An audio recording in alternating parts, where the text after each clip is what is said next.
Hello guys at welcome sa aking channel. Ere-recap natin ngayon ang anime na A Returner's Magic Should Be Special.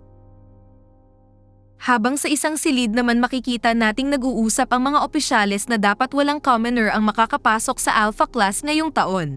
Talagang dinidiscriminate ng mga taong to ang mga commoners dahil ang Alpha Class daw ay para lang sa paghubog sa mga pinipiling mandirigma. At pasalamat daw ang mga commoner dahil kahit papano ay may beta class na pwede nilang mapasukan sa Hebrian Academy, ngunit biglang nagsalita ang matandang lalaking mukhang si Gandalf. May rekomendasyon daw silang natanggap sa isang commoner na estudyanteng karapat dapat daw sa Alpha Class at ito pala si Professor Bridget na siyang nagrekomenda kay Desser.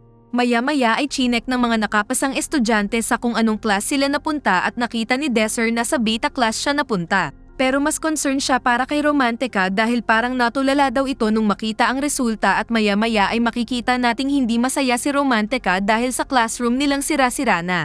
Nag-explain ng professor na ang mga skill ng mga mages ay naka-rank base sa circle at ang lowest ay 1 samantalang ang highest ay 7. Para makapunta sa Alpha Class daw ay at least nasa Circle 2 ang lakas mo dahil lahat pala ng estudyante dito ay nasa Circle 1 lang at hindi sapat ang lakas nila sa tunay na Shadow World. Sobrang naiirita na si Romantica dahil nasa beta class siya, ngunit mas lalo pa siyang nairita nung makita niya si Desser dito ngayon dahil sobrang napakaayaw niya sa lalaking ito. Di niya maintindihan kung bakit nandito si Desser natalo nga niya ang Magic Knight na si Azest at agad na namang napikon nung lumingon ito at ngumiti sa kanya. Hindi pala nagtagumpay si Bridget sa kanyang rekomendasyon sa ibang mga professor para mapunta siya sa Alpha Class. Mga noble kasi lahat ng mga opisyales kaya ayaw nilang may makapasok na commoner at dito ay nagalit si Desser hindi lang para sa kanyang sarili kundi para na rin sa lahat ng mga commoner na magagaling at talentado dahil sa diskriminasyon.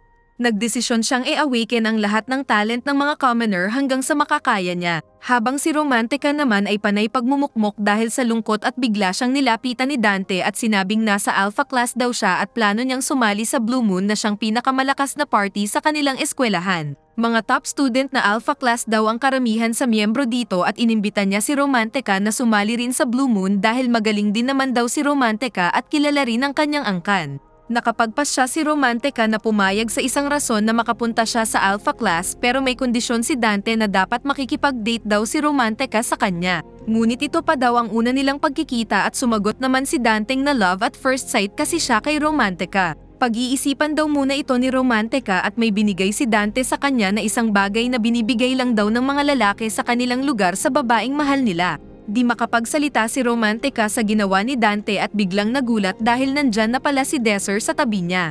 Sinabi rin ni Desser na aalukin din daw niya si Romantica na sumali sa gagawin niyang party, ngunit agad niyang sinabihan si Desser na di siya makikipag-date sa isang katulad niya. Pero di daw yun ang ibig sabihin ni Desser dahil ang ibig niyang sabihin ay gusto niyang sumali si Romantica sa kanyang party. Pero syempre ang pipiliin ni Romantica ay ang pinakasikat na party sa kanilang eskwelahan. Ngunit alam ni Desser na ito ang pinakamalaking pagkakamaling nagawa ni Romantica. Pinaalis na niya si Desser kaya nag-iwan na lang si Desser ng sulat at sinabihan niyang basahin ito nang siya lang mag-isa. Ang laman siguro ng sulat na to ay mga nakakahiyang bagay daw sabi ni Romantica at sinabi ni Desser na agad itong itapon pagkatapos niyang basahin ito dahil para rin ito sa kanyang sariling kapakanan. Binasa ito kaagad ni Romantica habang papaalis na si Desser at bigla siyang nagalit pagkatapos. Habang si Desser naman ay naglalakad ay alam niyang nagagalit na ngayon si Romantica. Nakita ni Desser ang batang lalaki na kulay asul ang buhok na nagngangalang Pram. At sa wakas daw ay natagpuan na siya ni Desser. Sa lahat daw ng mga warriors na nakasama niya sa laban bago pa siya nag-time travel dito ay si Pram daw ang pinakamabilis na swordsman at siya rin ang pinakamalakas kahit pa daw alam niyang hindi siya gaanong nakatanggap ng formal na training nun, so ano pa kaya kung ngayon pa lang ay makakapagsimula na ng training ng maayos ang bata. Biglang dumating si Romantica na napipikon kay Desser dahil may nalaman daw siyang sikreto ni Romantica, ngunit pinatahimik siya ni Desser dahil nanonood siya ng practice. At nung nakita ni Romantica si Pram ay agad siyang nabighani dahil napaka-cute daw na gusto niya itong gawing pet niya. Agad na kumuha ng kahoy na espada si Pram para gamitin sa practice at nagpakilala muna siya bago ang lahat, ngunit ang kanyang makakalaban ay sinabing wala siyang pakialam kung anong pangalan ng isang beta student. Nung nagsimula ang laban ay nagulat ang lalaking may pulang buhok sa pinapakita ni Pram. Sa tingin ni Romantica ay malakas daw si Pram pero alam ni Desser na mga normal na pag-atake lang ang lahat ng yun. Ang kalaban naman ni Pram ang umatake at hinihintay ngayon ni Desser ang counter-attack na gagawin ni Pram. Napansin ni Desir na masyadong maaga ang ginawang counter ni Pram at agad itong nailaga ng kalaban at siya naman ang nakatanggap ng counter-attack galing sa kalaban.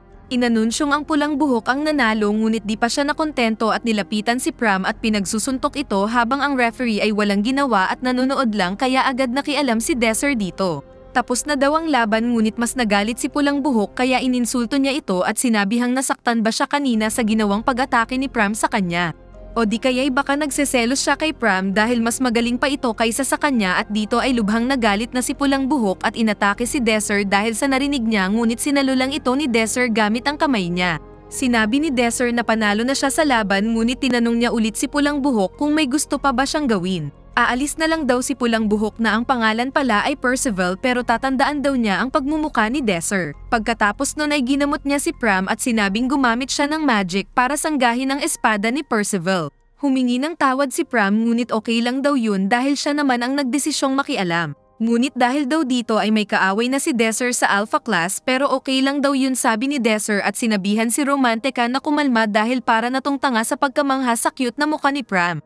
Nagpasalamat si Pram kay Desir at nangakong balang araw ay mababayaran din ni Pram ang utang na loob niya kay Desir at agad niyang sinabihan si Romantica na pumunta sila sa lugar na silang dalawa lang para mag-usap. Huwag daw munang magalit si Romantica sabi ni Desir dahil wala pa naman siyang sinabihan tungkol sa nalaman niya kay Romantica.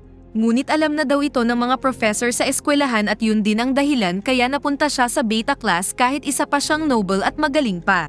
Sinabi agad ni Desir na si Romantica ay may dugo ng isang commoner at binili lang daw ng mga magulang niya ang title ng pagka-noble. Nung malaman ito ng mga professor ay tinuring na siyang isang commoner na basura daw pero napaisip si Romantica na sigurado naman siyang poprotektahan siya ni Dante kung sasali siya sa party nila. Pero dapat niyang tandaan na tinawag ni Dante ang mga commoner na mga basurang hampas lupa kaya inalok siya ulit ni Desir na sumali sa kanyang party at dito ay nagalit na talaga si Romantica. Dahil baka ipagkakalat ni Desir ang sikreto niya kung di siya sasali sa party ni Desir at sinabihan si Desir na isang walang kwentang tao daw siya dahil nang ba-blackmail daw ito. Pero di naman yan gagawin ng bida natin at sinabing kung di siya sasali ay sila na lang dalawa ni Pram ang mag-uumpisang bumuo ng isang party. Kung ano-ano na lang ang naiisip ni Romantica tungkol kay Pram pero di pa rin siya makapagdesisyon kung anong gagawin niya. Dahil parang napaka-misteryoso pa rin ni Desir dahil palagi lang itong ngumingiti at paano niya rin daw nalaman ang tungkol sa kanyang sikreto. At napaka-delikado pa daw ng ginawa niya sa test kahit panatalo niya ang Magic Knight at bukod pa dun ay kaya niya ring gumamit ng inverse spell kahit maliit lang ang kanyang circle. Pero nakapagdesisyon na si Romantica na sumali sa party ni Desir pero ang rason niya ay para malaman kung ano ang tinatagong sikreto ni Desir. Galit pa rin si Romantica kay Desir ngunit nagkamayan sila pagkatapos dahil sa kanilang napagkasunduan. Samantala makikita naman natin si Pram na may hinahawakang espada at ang espadang to ay binigay ng kanyang ina na nanggaling pa daw sa kanyang ama. Sinabi ng ina niya na hanggat ang espadang ito lumiliwanag ay ibig sabihin daw nun ay iniisip pa rin sila ng ama ni Pram. Ngunit nung hinawakan niya ito ay bigla itong naglaho pero buti na lang at panaginip lang pala yun. Kinabukasan ay nakipagkita ang tatlo kay Professor Bridget para sabihing gagawa sila ng party at pinakain muna sila ng snacks bago pag-usapan ang pakay nila. Tinanong siya ni Bridget kung ano ang motibo niya na gusto niyang bumuo ng party at sinabi niya ang rason na gusto niyang ma-promote sa Alpha Class sa pamamagitan ng pagpanalo sa ranking tournament. Mahirap yun sabi ni Bridget ngunit ito ang kailangang gawin ni Desir kaya pinaliwanag ni Bridget ang tungkol sa tournament na ginagawa upang matukoy ang bawat rank ng mga estudyante sa bawat grade. Pinagkasunduan daw ito ng Alpha at Beta class noon at kailangang may 3 to 6 members daw ang isang party.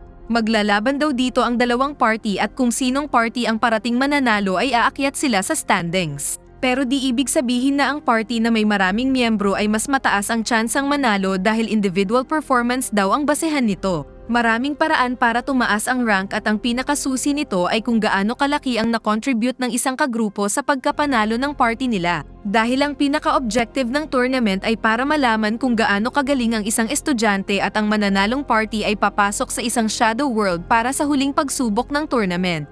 Ang makakapasok daw sa top 9 ay tatawaging single rankers, at ibig sabihin nito ay ang mga beta class na mapopromote sa pagiging single ranker ay mapupunta na sa alpha class. Pero di pa daw yun nangyari sa kasaysayan ng tournament at obvious daw yun sabi ni Romantica dahil sadyang malalakas ang nasa alpha class. Kahit anong gagawin daw ng beta class ay magiging one-sided lang ang tournament at tama daw ang sinabi ni Romantica, ngunit nagulat sila dahil sinabi ni Desser na yun daw ang dahilan kung bakit gusto niyang gawin to para patunayan sa mga alpha class na may malalakas din sa beta class. Tingin kasi ng mga professors ay basura ang mga beta class at walang mga talento, kaya kailangan nilang i-break ang cycle at maging single rankers para sa lahat ng beta class. Gusto rin ni Bridget na baguhin ang sistema ng eskwelahan nilang napaka-bias at dinidiscriminate ang mga beta class, at tinanong si Romantica at Pram kung seryoso ba sila nasasali sa party ni Desser. Payag daw sila, kaya dumiretso sila sa isang practice facility na napaka-advanced, ngunit para lang pala ito sa mga alpha class na students at ngayon ay papunta na sila sa beta practice facility. Isa lang pala itong normal na silid at ang malubha pa dun ay sira-sira na ang ibang mga parte nito at sobrang maalikabok pa, at ang sahig naman ay parang nasisira na. Ngunit sinabi ni Desser na masasanay din sila dito at laking gulat nila dahil pinupugaran na pala ito ng napakaraming daga na agad nagsitakbuhan. Sinabi ni Desser na lilinisin daw muna nila ang silid na to, ngunit takot si Romantica sa mga daga, pero sabi ni Desser na siya na ang bahala at natuwa si Romantica dahil akala niya hahanap sila ng panibagong silid. Ngunit hindi pala at sinabing gagawan niya ng harang ang lahat ng butas kung saan pumasok ang mga daga. Wala silang ibang choice kaya nilinis na lang nila ang silid na binigay sa kanila at talagang nalinis nila ito ng sobra, ngunit si Romantica ay di pa rin masaya. Sinabi ni Desser na oras na daw at ang akala ni Romantica ay uuwi na sila dahil gusto na niyang maligo, ngunit ang ibig sabihin pala ni Desser ay sisimulan na ang kanilang training. Pinagsisihan na naman niyang sumali sa party ni Desser, ngunit naalala niya ang kanyang goal na maging alpha class. Papunta na siya sa may pintuan, ngunit sinabihan ni Desser na hindi dyan ang training room kundi dito sa kabila. Nagsimula na sila at pinagpapractice ni Desser si Romantica na i-improve ang kanyang pagtama sa kanyang target. Sinabi ni Romantica na di na daw niya kailangang gawin yan at tumira ng mga wind attack na tumama mismo sa ginawang bilog na guhit ni Desser. Naging proud pa siya sa sarili niya, ngunit ang gusto pala ni Desser na sa sentro niya mismo itama lahat ng tira niya. Mukhang imposible daw ang pinapagawa ni Desser, ngunit ito lang daw ang paraan para matalo nila ang mga alpha, at kampante naman si Desser na kaya ito ni Romantica at nag-flashback sa kanya nung ginawa yun ni Romantica at nasa mismong battlefield sila. Dahil ayaw itong gawin ni Romantica ay tinakot na lang siya ni Desser na kung di siya mag-practice ay maglilinis na lang siya. At agad na pumayag na lang si Romantica na mag-training kahit napipikon siya sa pagmumuka ni Desser. Para tulungan siya sa training ay binigyan siya ni Desser ng isang bola at nung ibabato na sana to ni Romantica ay agad niya itong pinigilan. Dapat ay manipula daw niya ang hangin sa paligid ng bola at ito ang kanyang gamitin para maigalaw ang bola. At dahil wind magic ang taglay niya ay dapat hangin ang gagamitin niya para igalaw ang bola at kailangan niya lang daw itong i-visualize. Nagawa niya ito at sobrang bumilib si Desser sa kanya dahil nagawa niya ito sa unang attempt. Sinabi ni Desser na maganda ang pinakita ni Romantica at kailangan niya lang na ipatuloy ito at natuwa naman ang babae sa binigay na compliment ng ating bida. Si Pram naman ay gusto nang matuto kung paano maging isang swordsman, ngunit sinabi ni Desser na wala siyang maituturo kay Pram. Laking gulat ni Pram sa sinabi ni Desser na naperpekto na daw ni Pram ang kanyang abilidad sa pagiging isang swordmaster at sinabi pa na kaya na daw ni Pram na ipanalo ang tournament sa kanyang taglay na lakas ngayon.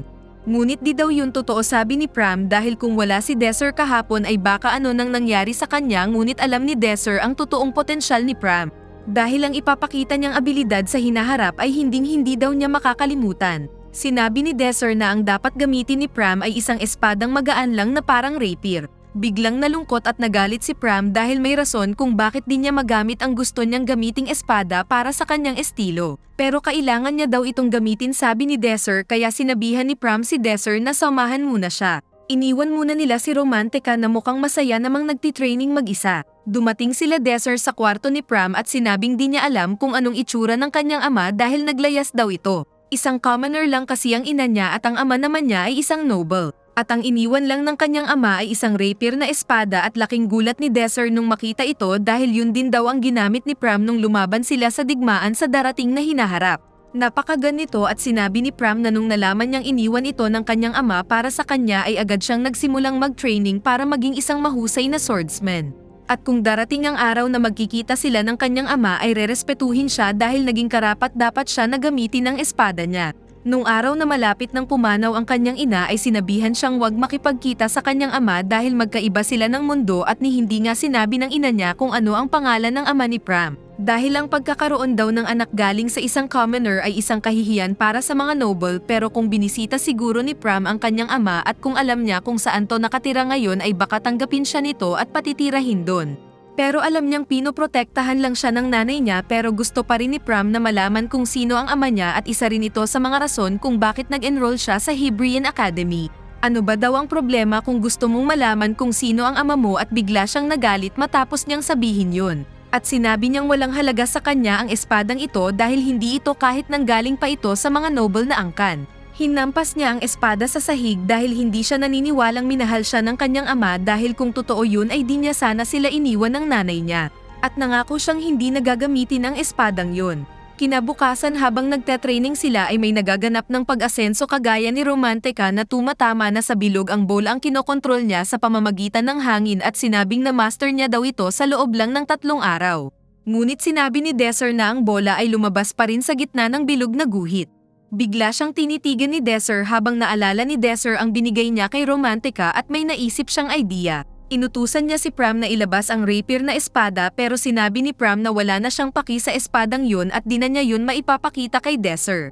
Pinilit pa rin niya si Pram na sabihin kung nasan ito, ngunit sinabi ni Pram na ibinenta niya na daw ang espadang yun. At dito ay makikita natin ang isang tindahan na may 2 pangit na lalaking, siguro ay ang may-ari dito at nakangiti pa nga dahil hawak na nila ang espada ni Pram. Salamat sa panonood nyo. Huwag kalimutang mag-subscribe at abangan ang susunod na episode nito.